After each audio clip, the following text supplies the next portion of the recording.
দর্শক, সংবাদের শুরুতে যেমনটি জানাচ্ছিলাম, মধ্যপ্রাচ্যে যুদ্ধের কারণে বিশ্বজুড়ে ব্যাহত হচ্ছে জ্বালানি তেলের সরবরাহ। এরই মধ্যে দেশের বাজারে দেখা দিয়েছে জ্বালানি তেলের সংকট। এই সংক্রান্ত বিষয় নিয়ে জানতে আমরা বন্দরনগরী চট্টগ্রাম থেকে যুক্ত হচ্ছে আমাদের সহকর্মী রোকন উদ্দিনের সঙ্গে।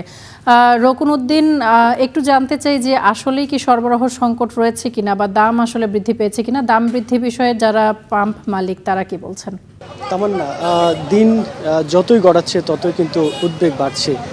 ইরান ইসরায়েল যে যুদ্ধ, সেই প্রভাব কিন্তু বাংলাদেশে পড়েছে এবং দেশের জ্বালানি খাত আসলে কোথায় গিয়ে দাঁড়াবে সেই সংখ্যা কিন্তু তৈরি হয়েছে। আমার পেছন নিশ্চয়ই দেখছেন যে এখানে এই যে পাম্পগুলো রয়েছে, আমরা সকাল থেকে চট্টগ্রামের বিভিন্ন পাম্পগুলোতে গিয়েছি এবং এখানে যারা কর্মীরা রয়েছেন তাদের সাথে কথা বলেছি এবং তারা যেমনটি বলছেন যে আসলে অন্যান্য সময়ের তুলনায় এবার কিন্তু যেহেতু যুদ্ধের একটি সংকট তৈরি হয়েছে, সেই সংকট কিন্তু এখানে পড়েছে এবং এখানে যারা আসছেন, যারা তেল নিতে আসছেন, তারা কিন্তু চাহিদার তুলনায় তারা বলছেন যে ফিলিং স্টেশনের যে কর্মীরা রয়েছেন তারা বলছেন যে চাহিদার তুলনায় কিন্তু 2-3 গুণ কিন্তু বেশি তেল নিচ্ছেন। আসলে যারা এখানে তেল কিনতে আসছেন তারা কিন্তু একেবারে ট্যাঙ্ক ফুল করেই নিচ্ছেন, যেহেতু দাম বাড়ার শঙ্কা থেকেই মূলত তারা এই যে পাম্পগুলোতে ভিড় করছেন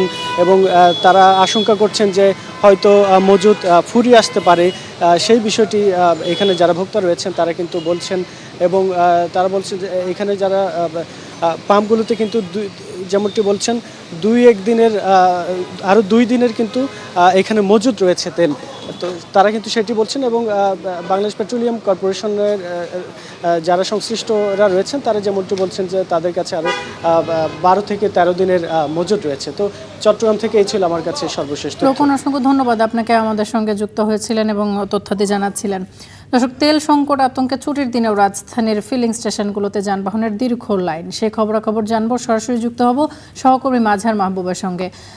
মাহবুব, এই ছুটির দিনেও দীর্ঘ লাইন, এটি মূলত আসলে যে সংকটকে আশঙ্কা করা হচ্ছে, পেট্রোল পাম্প মালিকরা যারা রয়েছেন তারা আসলে কি বলছেন এবং এই সংকটকে কেন্দ্র করে কি আসলে দাম বেড়েছে কিনা সেটি একটু জানতে চাই। তামান্না, আপনি যেমনটা বলছিলেন যে শুক্রবার ছুটির দিনেও যেখানে পাম্পগুলো খালি থাকে সেখানে আজকে দীর্ঘ লাইন আমরা দেখেছি বেশ কয়েকটা পাম্পে। আসলে মূলত হুজুগে বাঙালি বলে একটা কথা আছে যে সংকটের ব্যাপারে কিন্তু সরকারের পক্ষ থেকে এখনো পর্যন্ত বলা হয়নি যে খুব বেশি একটা সংকট আছে, কিন্তু তেলের পাম্পগুলোতে মানুষ গতকালকে থেকে দেখছি যে তেল নেওয়ার জন্য খুব বেশি দীর্ঘ লাইন দিচ্ছেন এবং যার যতটুকু তেল প্রয়োজন তার চাইতে বেশি নেয়ার জন্য কিন্তু হুমড়ি খেয়ে পড়ছেন। তবে সরকারের পক্ষ থেকে বলা হয়েছে যে দেশের এই যেহেতু বৈশ্বিক একটা মুহূর্ত তৈরি হয়েছে, ক্রান্তিকাল মুহূর্ত চলছে, যুদ্ধ চলছে, সেই জায়গাতে বাংলাদেশ সংকটে পড়তেই পারে। তার আগে বাংলাদেশকে মূলত সরকারের পক্ষ থেকে বলা হয়েছে যে সবাইকে একটু কৃচ্ছতা সাধন করে চলবার জন্য, সবাইকে একটু খরচ কম করবার জন্য। সেই জায়গায় আমরা দেখতে পেয়েছি যে গত 2 দিন ধরে প্রয়োজনের অতিরিক্ত মানুষ তেল নেওয়ার জন্য আসলে খুব বেশি ব্যস্ত হয়ে পড়েছে। তবে সংকটের কথা যদি বলতে হয়, আমি একজন যারা তেলের পাম্পে কাজ করছেন শুধু জানার চেষ্টা করব যে কোনো ধরনের সংকট আছে কিনা, না এমনিতে আসলে ভিড় তৈরি হচ্ছে, আসলে কি কোনো সংকট আছে? মানুষের আইডিয়া এমনিতে সংকট তো অবশ্যই আছে। গাড়ি আমার 4 গাড়ির জায়গায় আমার 1 গাড়ি তেল দিতে আছে এই জায়গায়। না, সরকার থেকে এই ধরনের এখনো বলা হয় নাই, আমাদের কাছে ওই নিউজ এখনো আসে নাই আপাতত। আমাদের শুধুমাত্র চাহিদা অতিরিক্ত বেড়ে যাওয়ার কারণে এই সংকটটা দেখা দিছে, এই কারণে ফিক্স করিয়ে দিতেছি।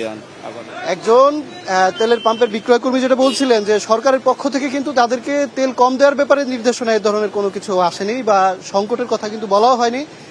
মূলত গত 2-3 দিন ধরে অতিরিক্ত মানুষের যেই দীর্ঘ লাইন এবং অতিরিক্ত যে চাহিদা বেড়ে গেছে, এই চাহিদার কারণে শুধুমাত্র হচ্ছে যে বাড়তি চাহিদা তারা সামাল দেওয়ার জন্য আমরা দেখছি যে যেখানে বাইকে 500 টাকার উপরে তেল। মাঝার, অসংখ্য ধন্যবাদ আপনাকে আমাদের সঙ্গে যুক্ত হবার জন্য। দর্শক, রাজধানীর বাজারগুলোতে, রাজধানীর পেট্রোল পাম্পগুলোতে আসলে তেলের দাম বৃদ্ধি পাওয়া সংক্রান্ত খবরাখবর আমাদেরকে জানাচ্ছিলেন আমাদের সহকর্মী মাঝার।